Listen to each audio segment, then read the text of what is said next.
Green, back again with another video. I don't know why I'm so gassed up. It's 11:41 p.m. But anyway, I wanted to actually stop being lazy. Not that I'm being lazy, I've just been busy and actually get to this editing. So a friend of mine, as you can tell with the title of the video, I'll just be showing you how I edit my photos right now, 2017. My editing process. So what I did, another fellow photographer friend of mine, so we decided let's do a challenge with each other. You give me 3 photos of yours.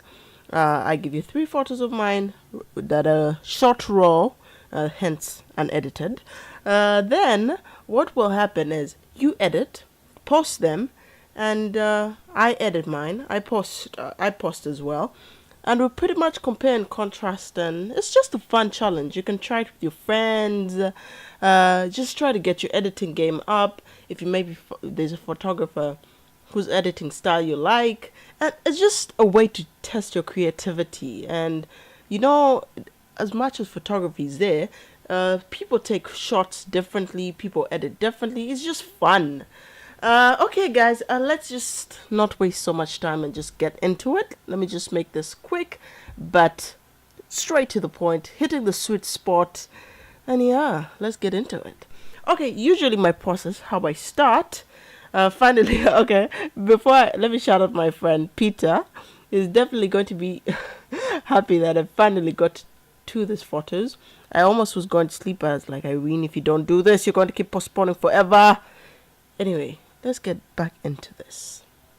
Okay, the first thing I do is after importing the photo, I have my presets. I use my VSCO film presets. If you need to see how to download them, I think I made a video of it. I could put a card to that link of the video somewhere here. Hopefully I remember. If I don't, I'll put it in the description below. Anyway, usually my thought process is first align the shot. I don't like shots that are not aligned and looking good. So to make sure of that, I go down here to this lens correction. That's usually the first thing I do. So I remove this chromatic aberration first. And then this, I remove it or leave it there depending on how the photo looks. So enable, let me just see. Yeah, I think that looks actually not so bad. So I'll leave it there for now. And then I go here in auto just to align it and see what happens. I see this won't be aligned. But for my eye, let's try to align it to this person's shoe. Not with a car, the car is slanted. So let me try to align it maybe to this shoe here. Okay, that looks good. So not so much, just something slight. And this would look awkward since a person is not in short and it's just a stomach, African stomach. Anyway, just kidding. This as compared to this is fine, because the person is 3/4 way pretty much in the shot. So usually what I'll do, it's good there's nothing interesting back here. I go here, just crop this just a little, remove that annoyance on the side. So far it doesn't look so bad. And then just to pay up for that space that has been lost to the side, I could just pull it up just a little here. Yeah, it's in line with the tie as well, as you can see. That's great to see. Okay, so far so good. So usually I see the exposure isn't that great. So the first thing I'll do is bump that exposure up just slightly.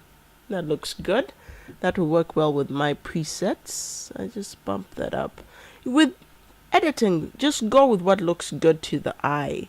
If it looks too extreme or too low, just kind of compare and contrast. And there's no one written law for photography editing. So usually I use this VSCO film number 3 professional LR for Leica. I really like these lenses. I mean, this films this film preset. Okay, usually I go for this one, as it's not okay, that's a little extreme. Not it's not doing that great. It's not doing what I wanted to do. Let's see this one. This is, I see it's not that big of a difference, but I think it's a lot better, and this is quite bland. You see, this is what makes photography very interesting, is you just compare and contrast and just see. After a couple of clicks, you'll start to see what looks good and what doesn't. So here in my little box, I could drag this just a little bit. Okay, I can hover over this just to see how things look before. I don't want something that's so warm, so I won't go for this. So usually I scroll down, still within that film preset type. I go to the Polaroid. Polaroid also has some interesting presets, not the Polaroid black and white, but the ones that are color.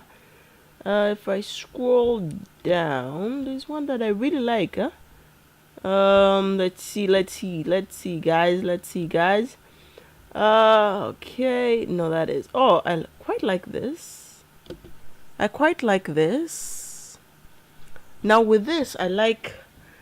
It's quite contrasty, but not so much that it actually bleeds your eye. You know when you see some photos that are so contrasty or so saturated that you feel like pulling your eyes out because the reds are so red, the blues are so blue. This is bordering on that, but it's not so bad. Let's just keep hovering over. Oh, that's not nice. Alright, cold. I usually don't go for the cold. Okay, let's scroll up. That's a good one that I tend to go for. I could just... That looks interesting. Oh, it's quite dark, yeah? Let me see if I increase the shadows and see how that looks. Usually I like to choose a preset where it looks good from the get-go, but I just need to do some extra touches just to make it look nicer. Alright, no, this is bland. I find this boring and plain old. I like some bit of what do you call it? Is it fade? Grain. Yes, that's a word. Oh, this looks nice, guys. Hopefully it isn't something I've actually selected prior, but this looks nice. So how I'd play with this is brighten up the shadows. Not so much. I still like that darkness. It's mysterious, huh? Cue mysterious girl. I wanna... It's already contrasty, so I wouldn't do that. I'd actually take that down just a little bit. Oh, that looks good. Bring the brightness just a little. Oh no, that's actually dark. We see with photography editing, just go with your eye. There is no law. You just go with what looks good. So already that looks interesting to me. Usually I don't play with this a lot anymore. I go down to the grain. I usually don't put a lot of this anymore.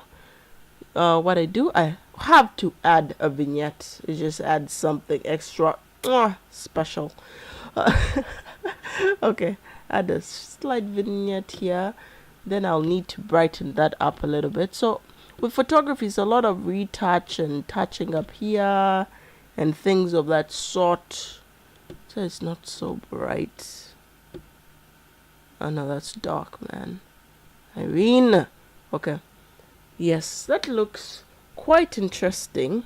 If I'm to compare, okay, that's straight off the bat what I'm leaving it now. I'll give it some more touches a bit later, but for now, this is pretty much good to go. I'd upload something like this to Instagram, just brighten up the shadow around